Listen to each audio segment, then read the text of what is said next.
నమస్తే, నేను మీ బోస్ కుమరి. పవన్ కళ్యాణ్ గారు చేసినటువంటి పరిపాలన, ఆయన వ్యవహరిస్తున్నటువంటి తీరు, ఆయన మానవత్వం, ఇవన్నీ కూడా ప్రజలు నిశ్చితంగా గమనిస్తున్నారు. ఖచ్చితంగా పవన్ కళ్యాణ్ గారి పరిపాలన, ఆయన వ్యవహరించేటువంటి తీరు నిజంగా నిజమైనటువంటి నాయకుడు అనేటువంటి విధంగా ఆయన పేరు తెచ్చుకుంటూ ముందుకు సాగిపోతున్నటువంటి పరిస్థితులు అయితే ఉన్నాయి. ఈ తరుణంలో 2029 ఎలక్షన్స్ కి జనసేన పార్టీ ఖచ్చితంగా చాలా పెద్ద విజయాలు సాధించబోతుంది అనేటువంటి కొంతమంది మామూలుగా తమ అభిప్రాయాలు వ్యక్తం చేసినటువంటి పరిస్థితులు అయితే ఉన్నాయి. కానీ ప్రజలైతే మాత్రం ఇలాంటి నాయకుని వదులుకోకూడదు అనేటువంటి విధంగా గ్రౌండ్ లెవెల్లో ఖచ్చితంగా మాట్లాడుకుంటున్నారు. ఆ లెవెల్లో పవన్ కళ్యాణ్ గారి పరిపాలన చేసుకుంటూ ముందుకు వెళ్తున్నటువంటి పరిస్థితులు అయితే క్లియర్ గా తెలుస్తున్నాయి. వచ్చినటువంటి సమస్యలను తనకి ఎంతవరకు కావాలో అంతవరకు తీసుకుంటూ వాటిని పరిష్కరించుకుంటూ ఆ తర్వాత ఇంకా ఆయన్ని వ్యతిరేకించేటువంటి వ్యక్తులు కానీ ఆయన తొక్కేసేటువంటి విధంగా ఆయన రాజకీయంగా లేకుండా చేయాలనేటువంటి విధంగా ప్రయత్నాలను కూడా ఆయన బరాయిస్తూ దాన్ని అడ్డుకట్ట వేసుకుంటూ ప్రజలకు చేయాలనుకున్నటువంటి మంచిని ఎవరు ఆపినా సరే, ఎన్ని అడ్డంకులు పెట్టినా సరే దాన్ని అధిగమిస్తూ ముందుకు దాటి వెళ్ళిపోతున్నటువంటి పరిస్థితి ఖచ్చితంగా ప్రజలు గమనిస్తున్నారు. దీంట్లో ప్రధానంగా ఏంటంటే పవన్ కళ్యాణ్ గారు చేసినటువంటి పరిపాలన simple and simple, zero corruption.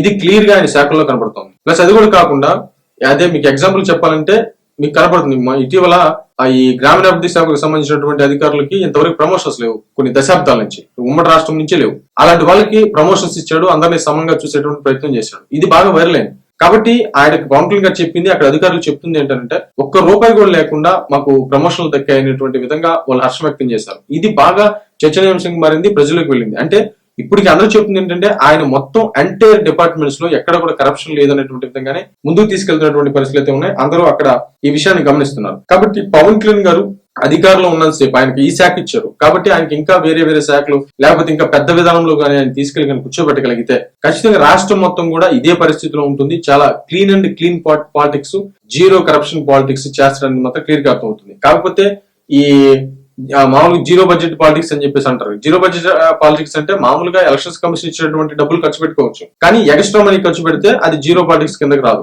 కానీ వాస్తవ లెక్కలకి ఏంటంటే ఇప్పుడున్నటువంటి పరిస్థితుల్లో ప్రజలే స్వచ్ఛందంగా రోడ్డు మీదకి వచ్చి మాకు ఎలక్షన్ ఓట్లు వేయడానికి డబ్బులు ఇవ్వలేదని చెప్పి తగాదు పెట్టుకున్నటువంటి ఇలాంటి రోజుల్లో అది ఖచ్చితంగా ప్రజల్లో మార్పు తీసుకురావాలి అంటే ముందు నాయకుడు కరెక్ట్ గా ఉండాలి. అంటే ఆ నమ్మకాన్ని తీసేసింది. అంటే వాళ్ళు డబ్బులు ఎందుకు తీసుకున్నారు, ఈ రాజకీయ నాయకులు దోచుకున్నారు, మాకేం వస్తుంది, ఖచ్చితంగా వచ్చేటువంటి రూపాయికి మాకన్నా వస్తుంది కదా అనేటువంటి విధంగా ప్రజలు ఆ లెవెల్లోకి వెళ్ళిపోయారు. ఇది తీసుకుని ఈ పాపం చేసింది ఖచ్చితంగా రాజకీయ నాయకులే. గతంలో వచ్చి ఎవరన్నా వచ్చు, మొత్తం ఈ పాపం చేసింది రాజకీయ నాయకులే. ఎందుకు వాళ్ళ స్వార్థాల కోసం, వాళ్ళ పార్టీని గెలిపించుకోవడం కోసం, కోటానికి డబ్బులు సంపాదించుకోవడం కోసం, వాళ్ళ తరాలు బాగా బతకడం కోసం, రిచ్ గా ఉండడం కోసం ఇవన్నీ చేసుకుంటూ వెళ్ళారు. లగ్జరీ లైఫ్ కోసం పదవులు అనిపిస్తూ చేసుకుంటూ వెళ్ళారు. కాబట్టి దీంట్లో ప్రజలే బలైపోయారు. టోటల్ గా వాళ్ళు డబ్బుకి ఎడిక్ట్ అయిపోయారు. ఇప్పుడు ఒక మందు తాగేటువంటి వ్యక్తి ఏ విధంగా అయితే బానిస అయిపోతారో అలాగే ఎలక్షన్స్ అయితే మాకు డబ్బులు వస్తాయనేటువంటి విధంగా ఎడిట్ అయిపోయినటువంటి పరిస్థితులు అయితే ఉన్నాయి. డిమాండ్ చేస్తారు. ఈ కుటుంబాలకి ప్యాకేజీలాగా డబ్బులు తీసుకుంటున్నటువంటి పరిస్థితులు అయితే ఓట్లు వచ్చినప్పుడు మనకు అర్థమవుతున్నటువంటి పరిస్థితి. కాబట్టి దీంట్లో మార్పు తీసుకురావాలంటే నాయకులు నమ్మాలి. అంటే నాయకుడు కరెక్ట్ గా ఉన్నాడా లేదా అనేటువంటి నమ్మకం ప్రజల్లో వచ్చిన రోజున కంపల్సరీగా రూపాయి కూడా